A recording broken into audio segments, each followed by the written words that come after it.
मैं घर में अकेली रहती थी और मेरे साथ एक नौकर रहता था जो घर के काम करता था। हमेशा रात को खाना खाने के बाद मुझे होश ही नहीं रहता था। सुबह पूरा शरीर दर्द करता था। एक रात मैं खाना खाए बिना ही सो गई, लेकिन उस वक्त मेरे होश उड़ गए जब आधी रात होते ही उस नौकर ने मेरे साथ। मेरा नाम सीमा है और मैं 24 साल की एक जवान और खूबसूरत लड़की थी। मैं पढ़ाई करने के बाद नौकरी करने लगी। आज मेरी छुट्टी है और आज मैं घर का सामान लेने के लिए बाज़ार गई तो गर्मी की वजह से मुझे चक्कर आने लगा। मैं एक हफ्ते का सामान खरीदकर घर वापस आ गई थी। तभी एक आदमी मुझसे टकरा गया। मुझे बहुत शर्मिंदगी का एहसास हुआ। मेरी वजह से उन्हें काफ़ी ज़ोर से चोट लगी थी। गर्मी की वजह से तो वह पसीना पसीना हो रहे थे। मैंने उस आदमी से माफ़ी मांगी तो मुझसे कहने लगा कि बहन जी, मुझे काम की बहुत ज़रूरत है। मैं पहले एक दुकान पर नौकरी करता था, लेकिन वह दुकान बंद हो गई और मैं बेरोज़गार हो गया। मैं हर दिन काम की तलाश में बाज़ार आता हूँ, लेकिन कोई भी मेरी उम्र देखकर मुझे काम नहीं देता है। मैं बहुत बुरी हालात में ज़िंदगी गुजार रहा हूँ। आप मुझ पर थोड़ी सी मेहरबानी कर दीजिए। आपको जो भी काम रहेगा मैं कर दूँगा। उस आदमी ने ज़बरदस्ती मेरे हाथ में से सामान की थैलियाँ पकड़ ली और कहने लगा, बहन जी, मैं आपको आपकी गाड़ी तक छोड़ देता हूँ, आप मुझे कुछ पैसा दे दीजिएगा। उस आदमी की हालत देखकर मुझे उस पर बहुत दया आया। वह मेरे पापा की उम्र के थे। मुझे उनके चेहरे से अपने पापा की याद आने लगी। वह आदमी बहुत अच्छे से बात कर रहा था और किसी अच्छे घर का लग रहा था। हालात में उसे ऐसे स्टेज पर पहुंचा दिया था कि वह मुझे नौकरी मांगने पर मजबूर हो गए। मैंने कहा, जी ठीक है, मैं आपको अपने घर के काम काज के लिए रख लेती हूँ। मुझे एक ऐसे इंसान की ज़रूरत है जो मेरे घर को संभाल ले और छोटे बड़े काम भी कर दे। अगर आपको कोई एतराज़ ना हो तो आप मेरे घर चलें। मेरी बात सुनकर उस आदमी के चेहरे पर मुस्कुराहट आ गई। मैंने उस आदमी से उसका घर पूछा तो उसने मुझे बताया कि वह दूसरे शहर से यहाँ नौकरी करने के लिए आया है और मेरी और अपनी बेटी की शादी के लिए मेहनत कर रहा है। हर बाप की तरह वह भी अपनी बेटी को दुनिया भर की खुशियाँ देना चाहता है। उसकी यह बात सुनकर मेरी आंखों में आंसू आने लगे। मेरे गुजरे हुए पल मेरी आंखों के सामने आ गए थे और मेरी आंखों से आंसू बहने लगे। मैंने उस आदमी को दिलासा दी कि आप परेशान ना हो, सब कुछ ठीक हो जाएगा। घर आकर मैंने उस आदमी को घर के थोड़े बहुत काम समझाए और मैं उस आदमी से घर की सफाई का काम भी करवाना चाहती थी, क्योंकि मेरा घर तो ज़्यादा गंदा नहीं होता था, लेकिन मेरे पास सफाई करने के लिए वक्त ही नहीं थी। उस आदमी ने मुझे बताया कि वह बहुत अच्छा खाना भी बना लेता है और वह अपनी खुशी से मेरे लिए खाना भी बना दिया करेगा। मैं खुद एक नौकरी करने वाली औरत थी, इसलिए मैंने उस आदमी से कहा कि अब आप इस घर की सारी जिम्मेदारियां संभालें। मैं आपको बहुत अच्छी तनख्वाह दूंगी। मेरे पास पैसे की कोई कमी नहीं थी, लेकिन मैं अकेली ज़िंदगी गुजार रही थी और नौकरी के साथ साथ घर की देखभाल करते करते मैं बहुत थक जाया करती थी। इसलिए मैंने उस आदमी को खुशी खुशी काम पर रख लिया था, क्योंकि वह मुझे बहुत ही भला इंसान लग रहा था। उस आदमी को मैंने एक घर में एक कमरा दे दिया। मैं इतने बड़े घर में अकेली रहती थी। बहुत साल पहले मैं अपने माँ बाप को छोड़कर अलग हो गई थी।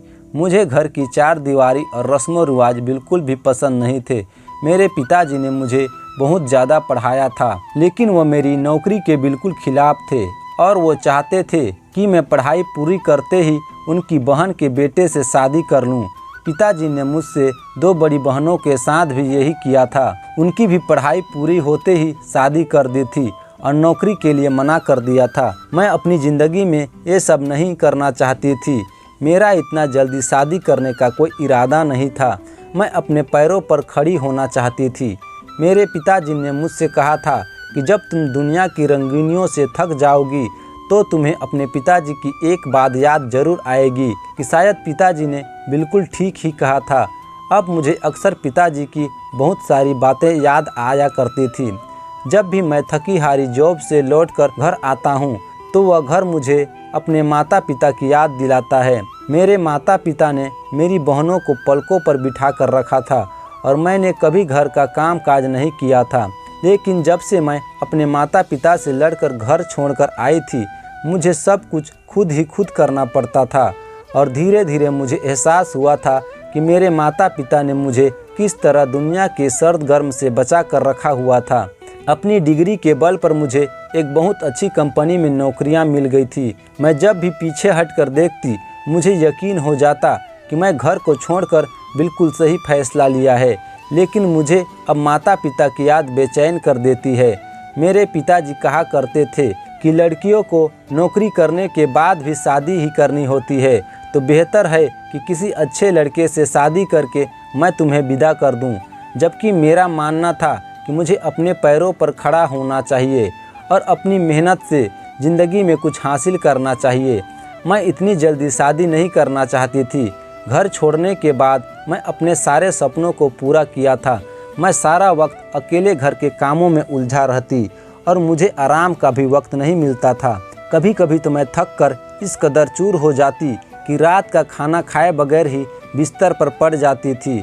उस आदमी को रखने के बाद मैं घर की तरफ से बिल्कुल बेफिक्र हो गई थी, क्योंकि उस आदमी ने 2 ही दिनों में घर की पूरी जिम्मेदारियां को समझ लिया था। अब वह पूरी ईमानदारी और लगन से घर के काम कर रहा था। मैंने उन्हें सफाई के लिए रखा था, लेकिन उन्होंने खुद ही बावर्ची खाना की जिम्मेदारियां भी उठा ली थी। वो आदमी बहुत अच्छा खाना बनाता था। अब मैं हमेशा रात का खाना घर पर ही खाने लगी, वरना मैं ज़्यादातर रात का खाना बाहर से ही मंगवा लिया करती थी या फिर भूखे ही सो जाती थी। रात का खाना खाते ही अब मुझे ऐसी नींद आ जाती कि मैं बिस्तर पर लेटे ही सो जाती और फिर सुबह सवेरे ही मेरी आंखें खुल जाती थी।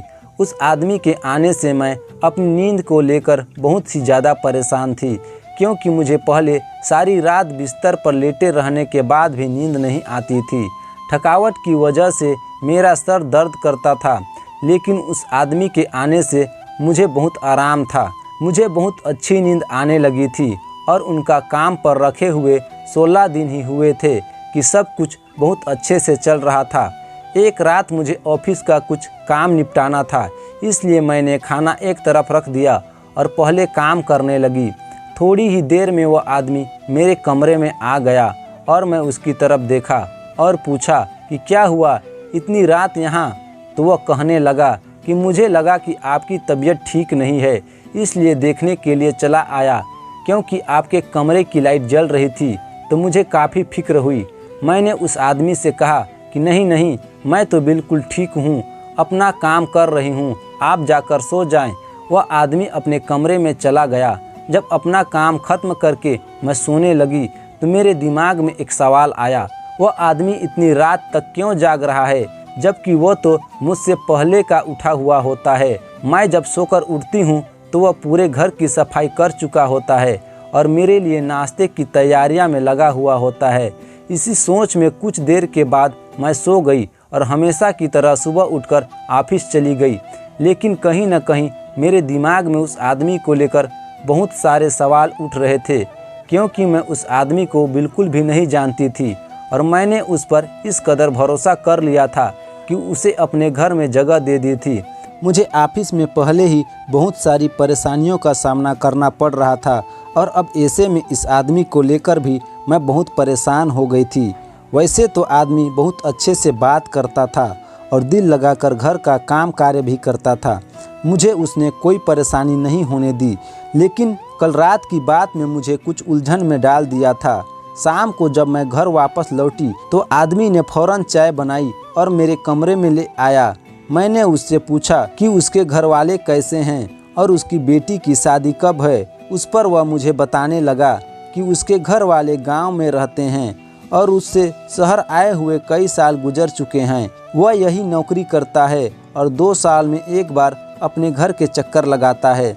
उनकी बेटी की शादी में 6 महीने बाकी हैं और उसकी अपनी बेटी की शादी की तैयारियां करनी है, इसलिए उन्हें पैसों की ज़रूरत है। मैंने उस आदमी से कहा कि आप फिक्र न करें, मुझसे जितना हो सकेगा आपकी बेटी की शादी के लिए आपकी मदद ज़रूर करूंगी। तो यह सुनकर बहुत खुश हो गया और वहां से चला गया। मैं सोने लगी, बिना जाने मैं इस आदमी पर भरोसा करके ठीक कर रही हूँ या नहीं।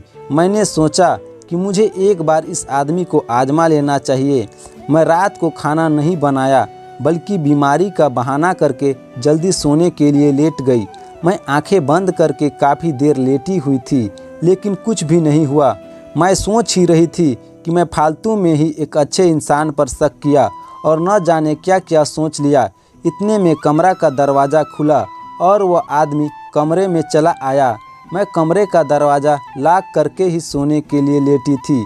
उस आदमी ने घर की एक्स्ट्रा चाबी से कमरे का दरवाज़ा खोला था। मेरी सांस ही रुक गई थी। इतनी रात को न जाने मेरे कमरे में क्या करने आया था।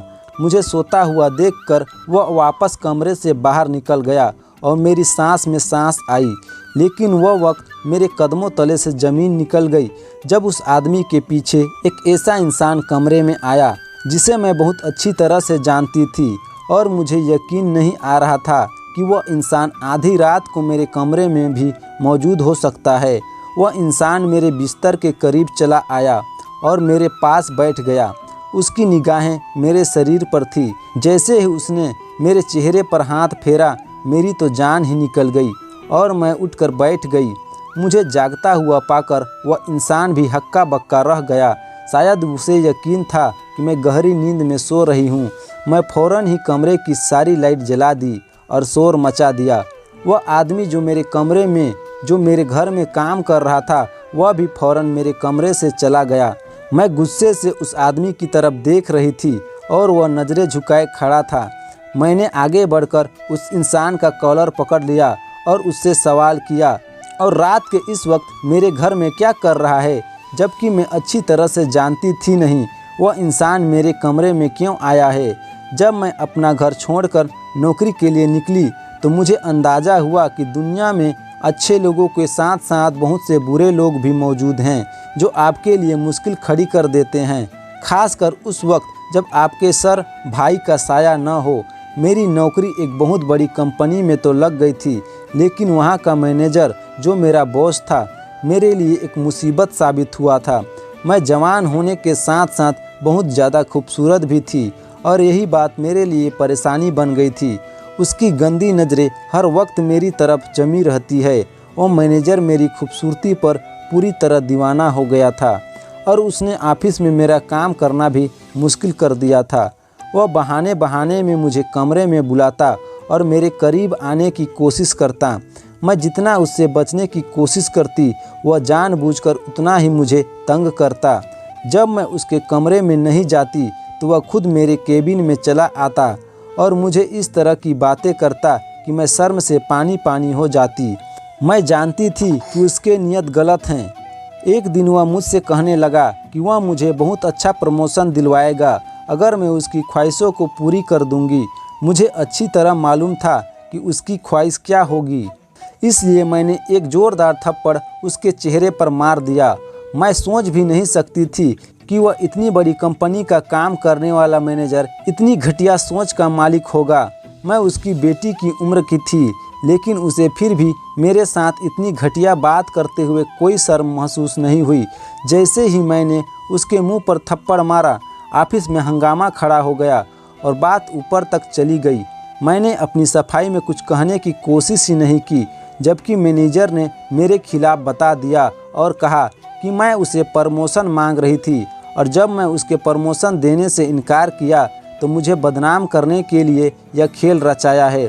मैं उसके झूठ पर दंग रह गई थी। वो बहुत पुराना नौकर था मेरी कंपनी में। मुझसे ज़्यादा उस पर भरोसा किया और मेरे खिलाफ नोटिस भेज दिया। उस दिन के बाद मैं बहुत ही ज़्यादा मोहताज हो गई। मैं उस मैनेजर से दूर रहती थी। कोई काम भी होता तब भी उसके कमरे में नहीं जाती और नौकरों से अपना काम पूरा करवाती। मैं बहुत साल से उसे नज़रअंदाज कर रही थी क्योंकि मेरे लिए यह नौकरी बहुत आम थी, लेकिन मैं नहीं जानती थी कि उस मैनेजर ने मेरा पीछा अभी तक भी नहीं छोड़ा है, बल्कि वह तो अपनी बेइज्जती का बदला मुझसे लेना चाहता था। आधी रात को अपने कमरे में मैनेजर को देखकर मेरी जान निकल गई थी। वह इस कदर बेशर्म निकला था कि इतनी आधी रात को मेरे घर आ गया था। जब मैं मैनेजर का कॉलर पकड़ी तो मुझसे कहने लगा कि मैं किस तरह उसे पूरी कंपनी के सामने बेइज्जती किया था। वह मुझे इस बात का बदला पूरी तरह से लेना चाहता है। मैनेजर को बहुत अच्छी तरह से मालूम था कि मैं घर में अकेली रहती हूँ।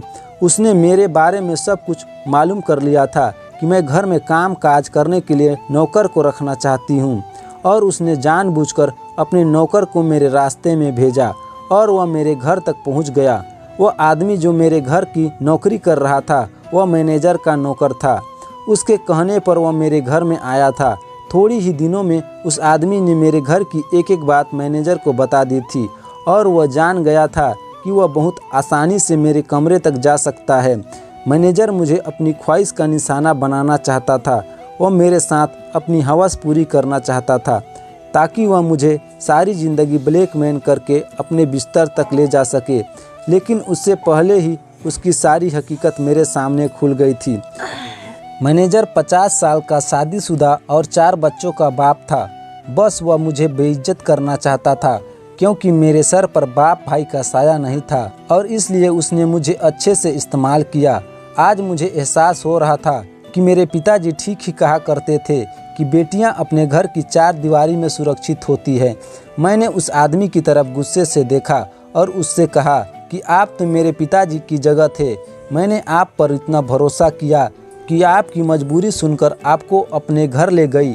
आपसे आपकी बेटी की शादी में मदद करने का मैंने वादा किया, लेकिन इसके बाद भी आपने मेरे साथ इतना बड़ा धोखा दिया। उस आदमी ने शर्मिंदगी से नज़रें झुका ली और कहने लगा कि वह अपने मालिक की आज्ञा के आगे मजबूर हो गया था। उसके मालिक ने उससे कहा था कि अगर वह मालिक का यह काम करेगा तो मालिक उनकी बेटी की धूमधाम से शादी करवा देगा और वह अपनी बेटी को दुनिया की हर खुशी देना चाहता था, इसलिए वह उसकी बात मान गया। लेकिन आज उन्हें एहसास हो रहा था कि अपनी बेटी की खुशियों के लिए उन्होंने किसी और की बेटी की इज्जत पर दाग लगा दिया था। मैनेजर ने अभी तक मेरी कोई फ़ोटो नहीं खींची थी, इसलिए मैंने फ़ौरन पुलिस को फ़ोन करके घर बुलाया और उसे पुलिस के हवाले कर दिया। और उस आदमी ने मुझसे माफ़ी मांग ली थी। उन्हें अपनी गलती पर पछतावा था। उसने कहा कि वह बहुत शर्मिंदा है क्योंकि वह अपने मालिक की बातों में आ गया था, लेकिन वह दिल से एक अच्छा इंसान था। मैनेजर की गिरफ्तारी की खबर जब कंपनी में पहुंची तो उसे नौकरी से निकाल दिया गया और उस आदमी को मैंने अपने ही घर में नौकरी दे दी। मैं अपने माता पिता से पहली बार मिलने के लिए उनके घर जा रही हूँ। मैं उनसे मिलने के लिए बहुत बेचैन थी। मैं उनसे माफ़ी मांगना चाहती थी क्योंकि अब मुझे अच्छी तरह से समझ में आ गया था कि मैं कितनी गलत थी। पहले मुझे माता पिता की बातें बहुत बुरी लगती थी, लेकिन अब मुझे पता चल गया था कि कहीं न कहीं वह मुझसे ज़्यादा जमाने की खबर रखते हैं। जब मैं अपने घर पहुंची तो मेरे माता पिता मुझे देखकर बहुत खुश हुए और मेरे पिताजी ने सब कुछ भूलकर मुझे अपने गले से लगा लिया। मैं पिताजी को बताया कि मैं बहुत ही अच्छी नौकरी कर रही हूँ और अब मैं शादी करना चाहती हूँ। मेरी बात सुनकर मेरे पिताजी मुस्कुरा उठे और कहने लगे कि तुम्हें जो भी लड़का पसंद आए हम तुम्हारी शादी करवा देंगे। मैं पिताजी से कहा कि मुझे सिर्फ नौकरी करने की ख्वाहिश थी, मैं किसी को पसंद नहीं करती। अब आप जिससे कहेंगे मैं उससे शादी कर लूँगी। पिताजी ने अपनी पसंद से मेरी शादी एक लड़के से करवा दी जिससे मेरी नौकरी पर कोई एतराज़ नहीं था। मुझे समझ आ गया था कि जिस औरत के सर पर किसी मर्द का साया नहीं होता, जमाना उसे लूटने के लिए तैयार रहता है। इंसान शादी के बाद भी अपनी ख्वाहिश पूरी कर सकता है और मैं भी नौकरी करके अपनी ख्वाहिश पूरी कर रही थी। और पिताजी सच कहा करते थे कि औरत को बिना ज़रूरत नौकरी नहीं करनी चाहिए। आपको यह कहानी कैसी लगी हमें कमेंट करके ज़रूर बताएं और वीडियो अच्छी लगी तो वीडियो को लाइक शेयर और अगर चैनल में नए हैं तो चैनल को सब्सक्राइब करना ना भूलें। धन्यवाद।